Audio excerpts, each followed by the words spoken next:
श्रीमद् भगवत गीता का द्वितीय अध्याय सांख्य योग नाम से ख्यात है। सांख्य शब्द का व्युत्पत्ति संख्या से होती है। कृष्णार्जुन संवाद के बहुत पहले महर्षि कपिल मुनि ने सांख्य दर्शन का प्रणयन किए थे, जो भारतवर्ष की षड दर्शन का अभिन्न अंग है। कपिल मुनि की सांख्य दर्शन में उभय प्रकृति और पुरुष को सृष्टि की समान दायित्व दिया गया है, परंतु अद्वैत वेदांत सृष्टि रहस्य में सिर्फ पुरुष का योगदान बतलाता है और प्रकृति पुरुष से ही सृष्टि हुआ है, ऐसा प्रमाण भी करता है। भगवत गीता में भगवान श्री कृष्ण सृष्टि का कारण सिर्फ पुरुष है ऐसा कहते हैं, और सांख्य योग में ये वर्णन भी है। क्योंकि इस अध्याय का नाम सांख्य योग है, इसलिए हम एक प्रयास करते हैं कि द्वितीय अध्याय अर्थात 2 संख्या का योग विद्या में क्या महत्व है। हरि ओम। पहले श्लोक में, द्वितीय अध्याय की पहले श्लोक में वर्णित विषाद शब्द का 2 कारण है, वाच्योत्प्रेक्षा और मनोत्प्रेक्षा। द्वितीय श्लोक में वर्णित कीर्ति प्राप्ति का 2 रास्ता है, अंतरंग और बहिरंग। तृतीय श्लोक में क्लैव शब्द का 2 कारण होता है, निरुपाधिक और स्वपाधिक। चतुर्थ श्लोक में अहम शब्द 2 प्रकार की हैं, शुद्धाहंकार और अशुद्धाहंकार। 5वां श्लोक में श्रेय शब्द 2 प्रकार की है, मिति और अपिति।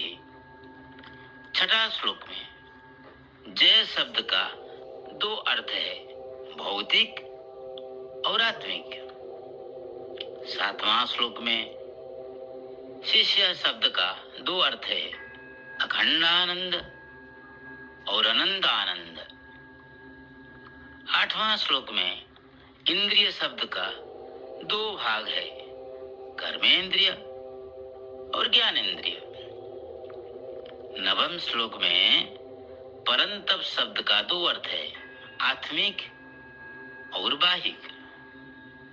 10वां श्लोक में विषिदंत शब्द का 2 अर्थ है, भौतिक प्राप्ति और अप्राप्ति। 11वां श्लोक में पंडित शब्द का 2 दिशा है, समदर्शी और विषमदर्शी। 12वां श्लोक में अधीप शब्द का 2 अर्थ है, इतिवाचक और नेतिवाचक। 13वां श्लोक में जरा शब्द का 2 अर्थ है, काल जरा, ज्ञान जरा। 14वां श्लोक में सुख का 2 अर्थ है, ऐश्वर्य और आसुरिक। 15वां श्लोक में पुरुष शब्द का 2 अर्थ है, क्षर और अक्षर। 16वां श्लोक में तत्व शब्द का 2 अर्थ है, व्यावहारिक और पारमार्थिक। 17वां श्लोक में विनाश शब्द का 2 अर्थ है, सहेतुकी और अहेतुकी। 18वां श्लोक में शरीर शब्द का 2 अर्थ है, साध्य और सिद्ध। दिव्यात्मन। इसी तरह पूरा अध्याय 72 श्लोक में हम 2 संख्या का गुरुत्व उपलब्धि कर सकते हैं।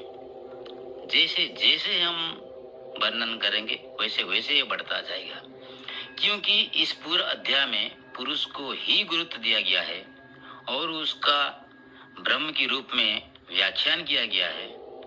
तो यहाँ ये कहना उचित है कि ब्रह्म द्विविध, सगुण और निर्गुण। ब्रह्म का 2 लक्षण, स्वरूप और तटस्थ। ब्रह्म 2 प्रकार, शब्द ब्रह्म और परब्रह्म। ब्रह्म मार्ग 2 है, प्रवृत्ति और निवृत्ति। ब्रह्म विद्या दो है, परा और अपरा। ब्रह्म मुख्य दो है, साकार और निराकार। ब्रह्मदर्शी दो है, ज्ञानज और कर्मज। दिव्यात्मन सांख्य योग में ब्रह्म कथन संख्या माध्यम में समाप्त हो ही नहीं सकता। इसीलिए हम ब्रह्म को नमस्कार करके यहीं इसको और वाणी को विश्राम देते हैं। ओम ब्रह्मणे नमः। हरि